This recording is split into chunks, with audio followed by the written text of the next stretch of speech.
Donc maintenant, ce qu'on va faire, et ça va être vraiment intéressant à mon sens, c'est de rendre l'authentification par les tokens utile. C'est-à-dire qu'on va créer un dossier middlewares, et on va créer à l'intérieur un fichier auth.json qui va en réalité avoir pour fonction de vérifier finalement si le token est bien réel, est bien présent, surtout à chaque fois que un utilisateur effectivement fait une requête pour récupérer des informations dans notre base de données. En tout cas, sur les routes sensibles, où les informations sont sensibles. Donc pas les routes publiques, on va dire. Donc on a besoin du JSON Web Token, toujours. Donc on fait un require JSON Web Token. Donc ça c'est fait puisqu'on va devoir utiliser la méthode verify de JSON Web Token pour checker. Donc j'utilise généralement toujours potentiellement ça parce que en fait on va devoir lire notre petite private key que j'ai mise ici et donc j'ai besoin du file system pour faire ça. Donc const private key égale fs read file sync. Je n'ai pas besoin de tout ça parce que c'est juste à côté. Pas besoin de normaliser slash private. Mais en fait j'aurais même pu mettre private key et UTF-8, oui. Donc ça c'est fait. On va pouvoir la lire. Alors moi je veux même tester tout de suite console log private key juste pour voir si je check bien et j'ai bien ma clé privée.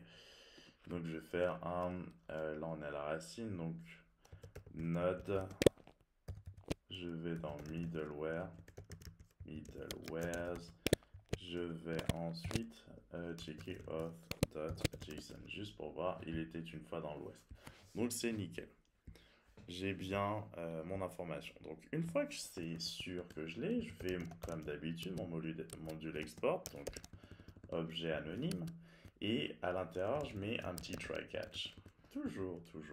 Try catch error et ensuite pour l'erreur reste status 401 bad request ou interdit plutôt. Je vais mettre une petite erreur dedans, donc en l'occurrence j'ai pas écrit ça comme ça, c'est error. Catch, pourquoi ça me dit qu'il y a un souci? Alors, est-ce que j'ai mal écrit mon catch? Peut-être parce que j'ai pas encore mis des informations dans le try. Catch. C'est bizarre ça, pourquoi ça me met ça comme ça? Bon, on va remplir d'abord le try et ensuite on mettra le catch. Donc try. Const, il nous faut un token. Donc on va aller le récupérer dans la requête, mais pas n'importe où, dans les headers et dans authorization, mais c'est pas le premier élément d'authorization, c'est finalement le deuxième. C'est le bearer qui nous intéresse. Donc token c'est fait, donc pourquoi ça me met ça comme ça encore une fois hop, ça c'est à cause du catch, mais c'est pas possible ça. Alors, qu'est-ce que j'ai mal écrit? Try catch. Ah oui, pardon. Évidemment. Rec. Res. Hop. Sorry. Donc, res.status, puisque j'avais oublié que c'était effectivement. Hop. Un middleware. Toc toc toc. Et on remet effectivement notre petit R. Donc, ça, c'est fait. Donc j'ai besoin de récupérer la deuxième information qui est au niveau d'authorization dans les en-têtes. Donc ce sera effectivement le bearer. Ensuite, const decoded token. Il faut que je le décode et donc je vais avoir le recours à JSON Web Token et à la fonction verify ou à la méthode verify. On chope le token et on utilise la private key qui avait servi à le créer lors du login. Je pense, oui, c'était le login. Donc on sert effectivement de la même clé privée finalement qu'on utilise à chaque fois pour les créer. Donc ça, il était une fois dans l'Ouest pour moi, mais pour vous, ce sera évidemment quelque chose de plus conséquent. Donc comme ça, hop, et ensuite on cherche une information, puisque rappelez-vous que le token sert à cacher des informations, et notamment ici, vu ce qu'on a écrit au niveau du contrôleur ici, le token sert à cacher le user ID. C'est la seule information qu'on cache dedans. On aurait pu en cacher d'autres, mais c'est user ID qu'on a caché. Donc, on veut le récupérer. Et en tout cas, il a intérêt à être là. Donc,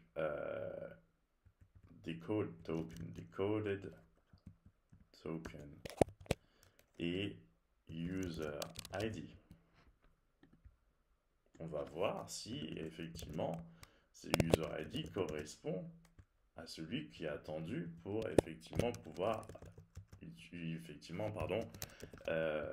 utiliser certaines informations, etc., etc. Donc, on va dire que s'il n'y a pas de souci dans tout ça, finalement, on aura bien l'user ID dans une nouvelle propriété de la requête. On appelle ça la propriété auth. Vous auriez pu l'appeler comme vous le souhaitez.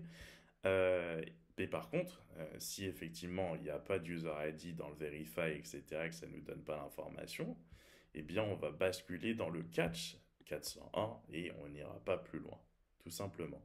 Donc dès que vous avez effectivement une route avec des informations qui nécessitent de vérifier si la personne a bien un token euh, pour y accéder, ou le rôle pour y accéder, puisque là on a user ID, mais ensuite on peut faire une comparaison si vous mettez des rôles pour vos utilisateurs et en fonction du rôle que vous avez mis et les user ID qui sont liés à ce rôle, eh bien vous leur ouvrez l'accès à telle ou telle information. Là on a mis effectivement quelque chose d'assez facile. Donc nous on va l'utiliser effectivement plus tard, ce middleware de vérification. On va le mettre évidemment dans la chaîne de vérification des middleware, mais vu qu'on va voir effectivement des petites choses précédemment avec, comment ça s'appelle, Express Validator, pour vous faire revoir des choses par rapport aux chaînes de validation, au sanitizing, aux validateurs en général. Donc on verra ça plutôt par la suite. Donc ça, pour cette petite vidéo avec l'utilisation ou la création d'un middleware de vérification de token, eh bien on est fait, c'est done.